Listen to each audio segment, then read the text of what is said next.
भाई कहते हैं आप आईटी मास्टर मास्टर किया हुआ है किसमें? M.Com कॉमर्स में।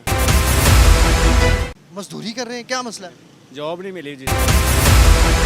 12-13 साल हो गया मेरे घर में फर्श नहीं लगा, मेरी दीवारों में प्लस्तर नहीं है।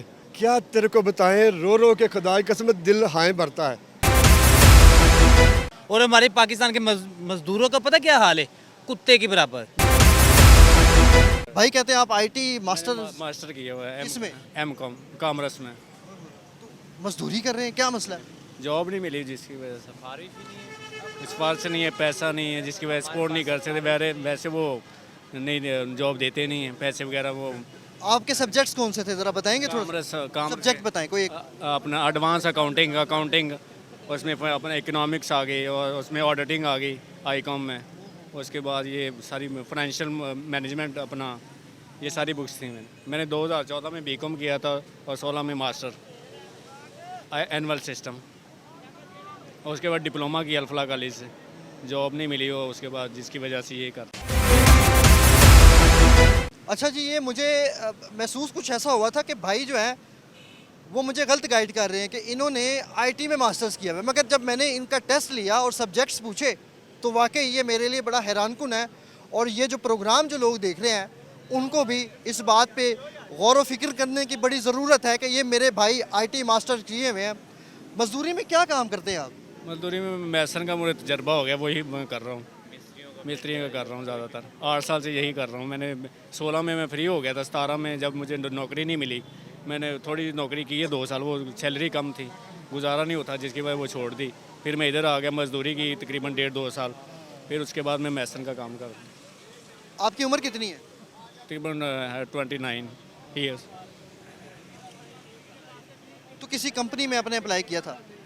कंपनी में वो नहीं, सैलरी जो जाते हैं वो 20,000, उसमें गुजारा ही नहीं होता।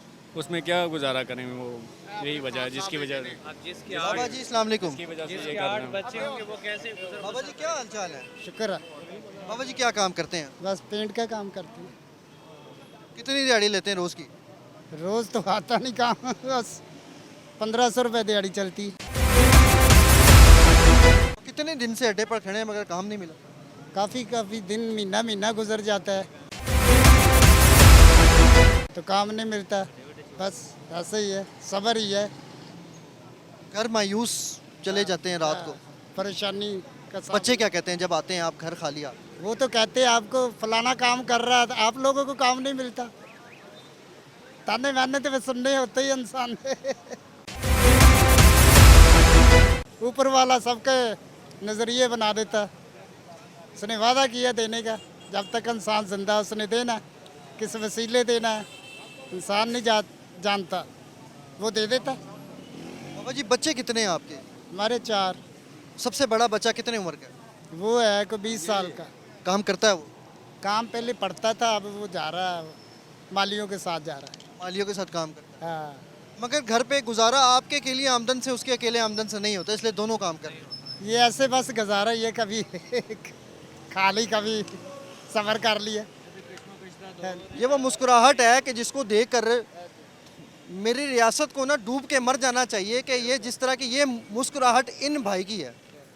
खुदा की कसम अफसोस होता है, दुख होता है कि मेरे गरीब मजदूर के साथ। और फिर ये वो उम्र है कि जिसमें इनको आराम करना चाहिए था, कि जिसमें रियासत ने इनके लिए कुछ सहूलियात बनानी थी। मगर क्या हालात है कि जब घर जाते हैं तो घर पर ताना मिलता है कि दूसरों को काम मिलता है और आपको नहीं मिलता है। फिर इसका मुकाबला आप कैसे करते हैं जब ये ताना मिलता है आपको?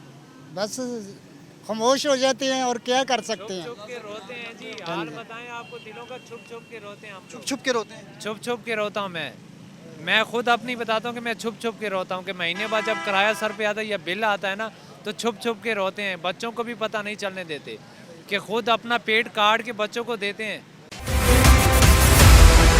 क्या करने बैठे? बैठे क्या करूँ, देख रहा हूँ कोई आए तो ले जाए काम के लिए, वैसे ही बस बैठा हुआ है। यहाँ पे आता भी कोई नहीं है, अभी क्या करें तुम भी बताओ। उम्र कितनी तुम्हारी? मेरी उम्र कम से कम 18-19 साल है। 18-19 साल उम्र है। शनाख्ती कार्ड बन गया आपका? जी बन गया। कहाँ से आए, कहाँ से? डेरा गाजी खान से। आपसे तो बात हुई ना पहले? हाँ पहले बात हो चुकी है। तो पढ़े लिखे क्यों नहीं है? अल्हम्दुलिल्लाह पढ़े लिखे हैं, 5-6 पढ़े हैं, लेकिन अब इस हालात में ना कोई पढ़ने लिखे का कोई फ़ायदा भी नहीं है। जब नौकरी नहीं मिलता तो पढ़े के क्या करते हैं। जो मेरा कज़न है एमए पास हो गया ना, फिर भी यहाँ पे आके अड्डे पे मजदूरी करता है, एमए पास। आप ये देखें, मेरा कज़न सगा कज़न है मेरा, एमए पास है, वो आपने आके अड्डे पर मजदूरी करता है। तो हमने उसको देखकर हमने भी पढ़ाई छोड़ दी। हमने कहा पढ़ लिख कर फिर क्या करें। नाज़रीन, मेरे मज़दूर भाइयों के साथ जो है ना, इस वक्त ये एक दरख्त ही बचा है जो कि इनको साया दिया हुआ है। ये आप देख सकते हैं कि इसके नीचे ये मेरा मज़दूर जो है वो एक एक महीने से इंतज़ार कर रहा है कि मुझे काम मिले, मुझे कोई सपोर्ट करे, मगर इस दरख्त के अलावा इनके साथ मुखलिस कोई भी नहीं है जिसने इनको इनके सरों के ऊपर साया किया हुआ है, ताकि दिन भर की धूप से मेरा मज़दूर जो है वो यहाँ पे रहे। तो इस दरख्त की तरह मुखलिस मेरी हुकूमत बाला को भी होना चाहिए था कि इस दरख्त की तरह मेरे मज़दूर के सिरों पर साया करे और इनको तब तक साया दे कि जब तक इनका कोई हाल अच्छा नहीं होता, इनके हालात नहीं बदलते हैं। मगर रियासत ने जो है वो क्या किया है और उनकी ज़िम्मेदारियां भी क्या होनी चाहिए। ये बैठे हुए मेरे कुछ बुज़ुर्ग हजरात आए तो मजदूरी के लिए थे, मगर वक्त को गुजारने पर मजबूर हैं क्योंकि इनके पास काम करने के लिए कोई मौका नहीं है।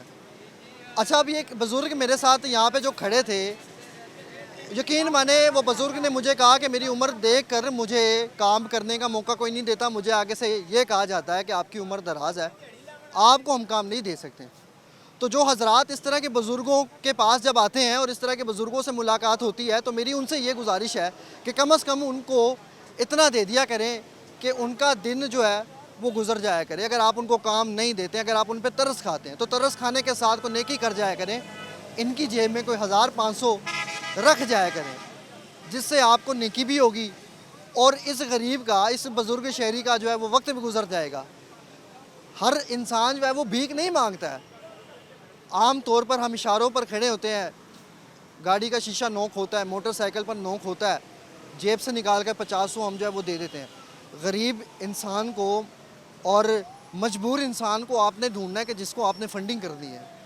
ये वो असल हकदार है कि जिनके लिए आपने जो है वो आवाज़ भी बुलंद करनी है और जिनके लिए तमाम चीज़ें भी बरोकार लेकर आनी है, ताकि मेरा ये मज़दूर जो है वो सहूलियात हासिल कर सके और ये जो है वो कोई काम कर सके। मज़ीद भी आगे बढ़ते हैं और यहाँ पर आपको दिखाते हैं और इनसे बातचीत करते हैं